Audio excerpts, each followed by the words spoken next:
بسم اللہ الرحمن الرحیم۔ مولا علی کا ایک فیصلہ۔ حضرت عمر کے دور میں ایک دفعہ دو عورتوں کو ایک ہی جگہ دو بچوں کو جنم دیا، ایک لڑکی اور ایک لڑکے کو۔ اس کے بعد دونوں عورتوں کا آپس میں جھگڑا ہو گیا۔ جھگڑا اس بات پہ تھا کہ عورت کہتی تھی کہ لڑکا میرا ہے اور لڑکی تمہاری ہے، دوسری کہتی تھی نہیں لڑکا میرا ہے اور لڑکی تمہاری ہے۔ لوگوں نے جب ان کا جھگڑا دیکھا تو ان دونوں عورتوں کو حضرت عمر کے پاس لے گئے اور سارا قصہ بیان کیا اور کہا کہ آپ ان میں ٹھیک فیصلہ کریں۔ حضرت عمر نے کہا کہ حضرت علی کو بلایا جائے، وہی ان کا ٹھیک فیصلہ کر سکتے ہیں۔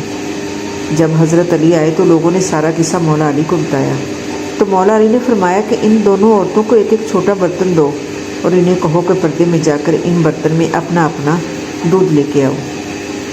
جب ان عورتوں نے دودھ لا کر دیا تو مولا علی نے فرمایا کہ ایک میزان لایا جائے۔ جب میزان لایا گیا تو مولا علی نے اس میزان پہ دونوں عورتوں کا دودھ رکھا کر تولا تو ایک کا وزن میں کم اور دوسری کا زیادہ۔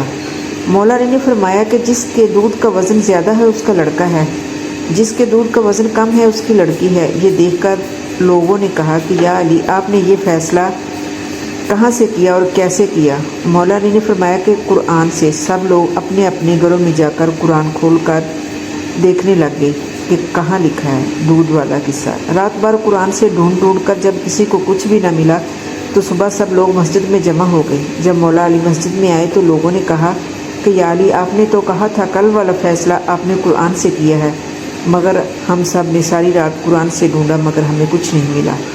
مولا علی نے فرمایا کہ اب قرآن میں تم نے وہ آیت نہیں پڑھی کہ مردوں کا حصہ عورتوں سے 2 گنا ہوتا ہے؟ سب نے کہا ہاں یہ آیت تو ہے۔ مولا علی نے فرمایا اس آیت سے تو میں نے فیصلہ کیا ہے۔ سبحان اللہ، بے شک کہ وہ بہترین فیصلہ کرنے والے تھے۔ اللہ ہم سب کا حامی و ناصر۔ اللہ حافظ۔